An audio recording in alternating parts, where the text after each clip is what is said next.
My Father's Dragon by Ruth Stiles Gannett. Chapter 10. My Father Finds the Dragon.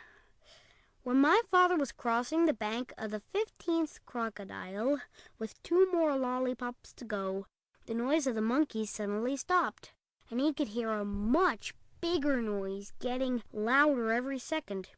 Then he could hear 7 furious tigers and 1 raging rhinoceros and 2 seething lions and 1 ranting gorilla along with countless screeching monkeys, led by 2 extremely irate wild boars, all yelling, "It's a trick! It's a trick! There's an invasion and it must be after our dragon! Kill it! Kill it!" The whole crowd stampeded down to the bank. As my father was fixing the 17th lollipop for the last crocodile, he heard a wild boar scream, "Look! It came this way. It's over there now, see? The crocodiles made a bridge for it."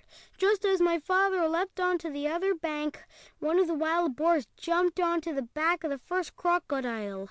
My father didn't have a moment to spare. By now the dragon realized that my father was coming to rescue him. He ran out of the bushes and jumped up and down yelling, "Here I am! I'm right here! Can you see me? Hurry! The boar's coming over on the crocodiles too! They're all coming over! Oh, please, hurry! Hurry!" The noise was simply terrific. My father ran up to the dragon and took out his very sharp jackknife. "Steady, old boy, steady. We'll make it. Just stand still," he told the dragon as he began to saw through the big rope. By this time, both boars, all 7 tigers, the 2 lions, the rhinoceros, and the gorilla, along with the countless screeching monkeys, were all on their way across the crocodiles, and with still a lot of rope to cut through. "Oh, hurry!" the dragon kept saying, and my father again told him to stand still. "If I don't think I can make it," said my father, "we'll fly over to the other side of the river and I can finish cutting the rope there." Suddenly the screaming grew louder and madder, and my father thought the animals must have crossed the river. He looked around and saw something which surprised and delighted him, partly because he had finished his lollipop, and partly because, as I told you before, crocodiles are very moody and not the least bit dependable and are always looking for something to eat. The first crocodile had turned away from the bank and started swimming down the river. The second crocodile hadn't finished yet, so he followed right after the first, still sucking his lollipop. And the rest did the same thing, one right after the other, until they were all swimming away in a line.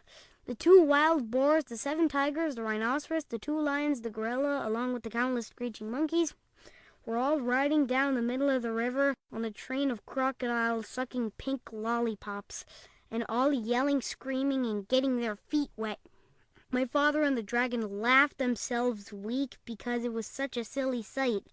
As soon as they had recovered, my father finished cutting the rope, and the dragon raced around in circles and tried to turn a somersault. He was the most excited baby dragon that ever lived. My father was in a hurry to fly away, and when the dragon finally calmed down a bit, my father climbed onto his back. "All aboard," said the dragon. "Where shall we go?" "We'll spend the night on the beach, and tomorrow we'll start the long journey home. So it's off to the shores of Tangerina!" shouted my father as the dragon soared above the dark jungle and the muddy river, and all the animals bellowing at him, and all the crocodiles licking pink lollipops and grinning wide grins. After all, what did the crocodiles care about a way to cross the river, and what a fine feast they were carrying on their backs.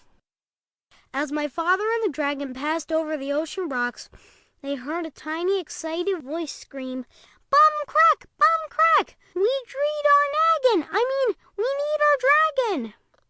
But my father and the dragon knew that nothing in the world would ever make them go back to Wild Island. The end. End of My Father's Dragon by Ruth Stiles Gannett.